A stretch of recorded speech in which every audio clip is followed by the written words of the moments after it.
Olá, então hoje a gente vai dar continuidade falando dos resultados agora da Primeira Guerra Mundial. A gente já discutiu as causas do conflito, já discutiu as principais fases, falou mais ou menos como terminou a guerra, falta discutir agora as consequências do conflito e os seus resultados. A Grande Guerra, como era conhecida no período, foi responsável pela morte de cerca de 10 milhões de soldados. Foi o conflito que mais causou mortes em toda a história até aquele momento. E quem teve maior número de perdas humanas dentre os países que participaram da guerra foram Rússia e Alemanha. Cada um perdeu cerca de 2 milhões de homens, mas a França perdeu por volta de 1,5 milhão de soldados, o Reino Unido perdeu por volta de 1 milhão de soldados, o Império Turco-Otomano cerca de 800 mil, o Império Austro-Húngaro também por volta de 1,5 milhão, e a Itália, que entrou posteriormente no conflito, perdeu cerca de 600 mil homens. Também foi uma guerra que produziu uma quantidade enorme de mutilados. Estima-se que de 5 a 6 milhões de soldados saíram estrupiados da guerra, vamos dizer assim, com um ferimento muito grave, como por exemplo a perda de um braço, de uma perna, ou coisa do tipo. Foi uma guerra também que matou muitos civis, se for contar a guerra de movimento, o deslocamento populacional ao longo do conflito, a fome causada pela escassez de alimentos, pela destruição das plantações. A soma desses fatores fizeram alguns especialistas estimarem em cerca de 6 milhões a morte de civis não envolvidos diretamente no conflito. Os deslocamentos populacionais, a destruição causada pela guerra também produziu uma massa enorme de refugiados, de gente que não tinha mais para onde ir, que perdeu tudo o que tinha e que buscou asilo em outros territórios que não o seu de origem. A guerra produziu cerca de 10 milhões de refugiados dentro do continente europeu. Também houve uma tentativa, por parte do Império Turco-Otomano, de operar um verdadeiro genocídio, que é a eliminação de uma população étnica inteira. Os turco-otomanos são acusados de tentarem eliminar por completo os armênios, que era um povo contrário ao Império Turco-Otomano que fazia parte de seu território. Os turco-otomanos são acusados, e até hoje não reconhecem, os turcos não reconhecem esse evento, de tentarem eliminar por completo a população armênia. Estima-se em cerca de 1,5 milhão de pessoas o número de mortos armênios nas mãos do Império Turco-Otomano. A gente pode falar também em um rearranjo geográfico da Europa dentro do período, porque havia 4 grandes impérios, se você olhar no mapa, do centro da Europa para leste, que eram Império Alemão, Império Austro-Húngaro, Império Turco-Otomano e Império Russo. Todos eles saíram derrotados na guerra e foram dissolvidos como resultado do conflito. Então, a Alemanha, que foi a grande derrotada na guerra, perdeu parte de seus territórios para os países vizinhos. O Império Turco-Otomano se dissolveu, dando origem a vários territórios independentes, ou cedendo partes de seu território como colônias para a França e a Inglaterra, por exemplo.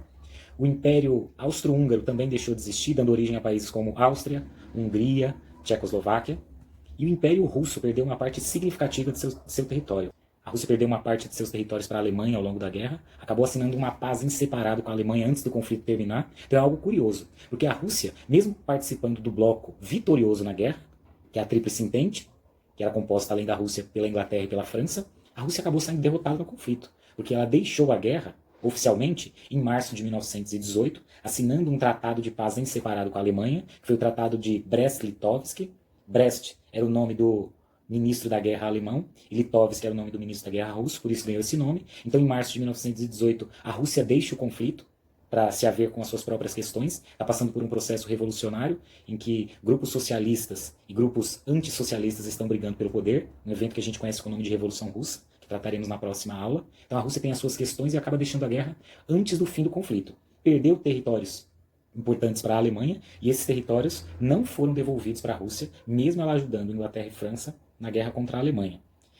E o motivo desses territórios não terem sido devolvidos é o fato de que a Rússia se tornou um país socialista, deixou de ser capitalista, e esse é um dos resultados expressivos da Primeira Guerra Mundial. A Primeira Guerra produziu o primeiro país socialista do mundo, a Rússia. E a Rússia sai do conflito para se haver com o seu processo revolucionário, que ainda duraria alguns anos até que o regime socialista se consolidasse no território. Portanto, temerosos de que esse tipo de revolução se espalhasse pela Europa, que está destruída no pós-guerra, os governantes das principais nações europeias, Inglaterra e França, acabam optando por não entregar o território retirado pela Alemanha dos russos. Esse território dá origem a vários países, como Ucrânia, Polônia, Estônia, Letônia, Lituânia, Bielorrússia.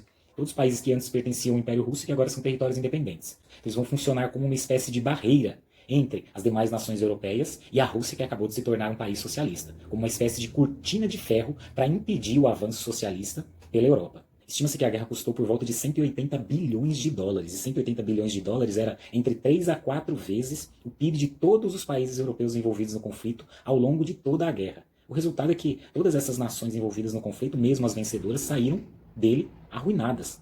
Estima-se que cerca de 1/3 das riquezas de ingleses e franceses foram consumidas ao longo da guerra. Então foi uma guerra cara, dispendiosa, que trouxe imensos prejuízos e empobreceu, inclusive, os países que saíram vencedores do conflito. Cerca de 50% da indústria europeia foi destruída ao longo da guerra e cerca de 30% do potencial agrícola do continente europeu também foi destruído ao longo desse conflito. Foi uma guerra que produziu um enorme desgaste econômico e trouxe muita pobreza para o continente. A guerra também trouxe impactos para países fora do continente europeu. A gente pode falar, por exemplo, do principal beneficiário da Primeira Guerra Mundial, que foram os Estados Unidos. Se comparar as exportações dos Estados Unidos para a Europa de antes da guerra com o período pós-guerra, vai ficar claro o benefício dos americanos nesse conflito. Os Estados Unidos triplicaram a exportação de produtos industrializados para a Europa entre os anos de 1913 e 1919. Muito em função disso, a renda média do povo dos Estados Unidos dobrou ao longo desse período. Em período posterior também, os Estados Unidos praticamente acabaram com o desemprego dentro de seu território e se consolidaram como a nação mais rica e industrializada do mundo no pós-guerra. Também é preciso lembrar, como eu já havia falado anteriormente, que os Estados Unidos entraram no conflito com uma dívida de 3 bilhões de dólares para com os países europeus. E quando o conflito acabou, os países europeus deviam para os Estados Unidos cerca de 11 bilhões de dólares. Além disso, mesmo participando do conflito a partir de 1917, a guerra não ocorreu em solo americano. Como a guerra não ocorreu nos Estados Unidos, não houve destruição da indústria, das plantações, morte de civis, por exemplo. Então a entrada tardia dos Estados Unidos na guerra e o fato de o conflito não ter ocorrido em solo americano também foram benefícios enormes para os Estados Unidos, que continuou também numa fase de prosperidade e na fase de reconstrução da Europa, já que grande parte de tudo que era necessário para a Europa conseguir se reconstruir vinha dos Estados Unidos, da produção industrial dos Estados Unidos. Na Ásia, o Japão se consolida como a principal potência regional, controlando e dominando vários mercados na região do Oceano Pacífico, ampliando a sua produção de aço e de algodão e vendendo dentro desses países, que são países predominantemente agrários ainda dentro do continente asiático. A guerra também afetou, e de maneira positiva em alguma medida, países não industrializados como o Brasil, por exemplo. Ao longo do conflito, como ficou impossibilitado de importar vários produtos industrializados vindos da Europa, o Brasil acabou tendo que fazer substituição de importações por meio de um processo de industrialização em seu território. Além disso, a Europa em reconstrução também passou a importar muitos produtos agrícolas desses países não industrializados, e nisso o Brasil também se beneficiou imensamente.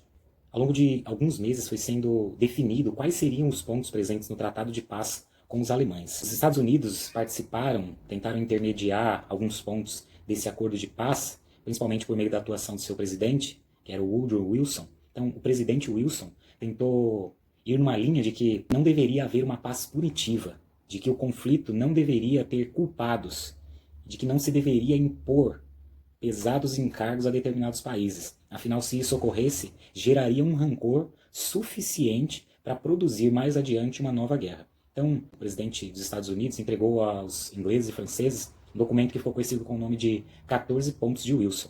E iam todos nessa linha.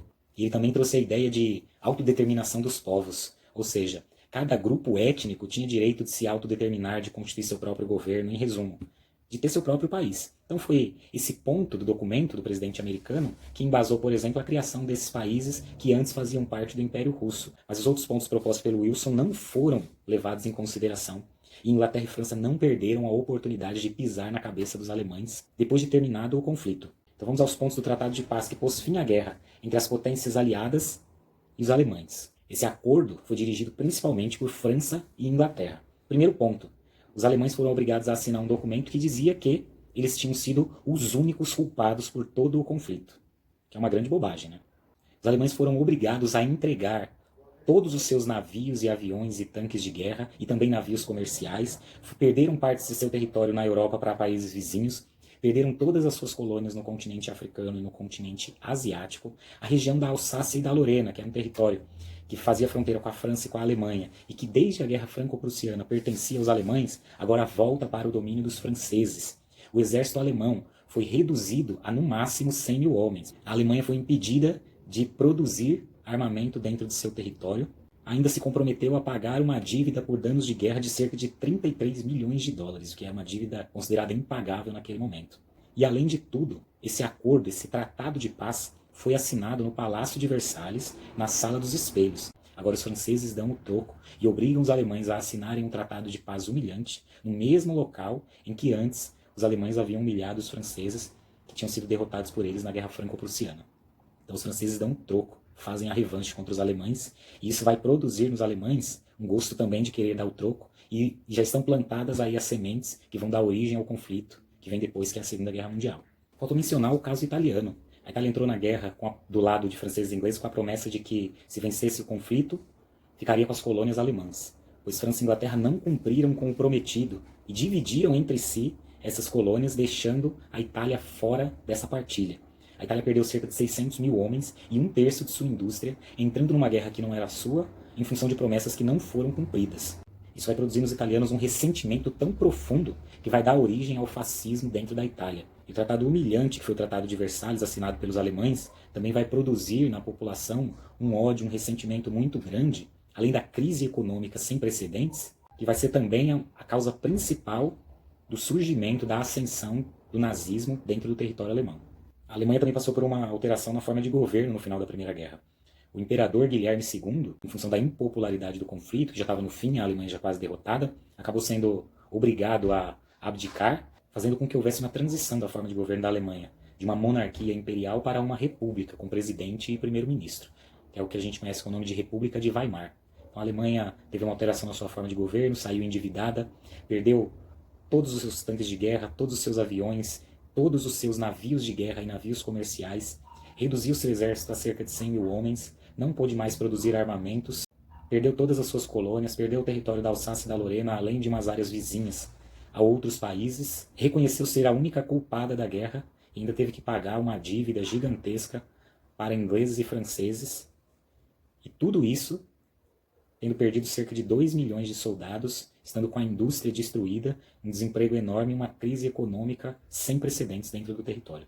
Por todos esses elementos dá para entender o surgimento e a ascensão do nazismo dentro do território alemão no pós-Primeira Guerra Mundial. Essas são as consequências mais importantes do conflito. Não esqueçam de fazer os exercícios no final do vídeo. Até mais.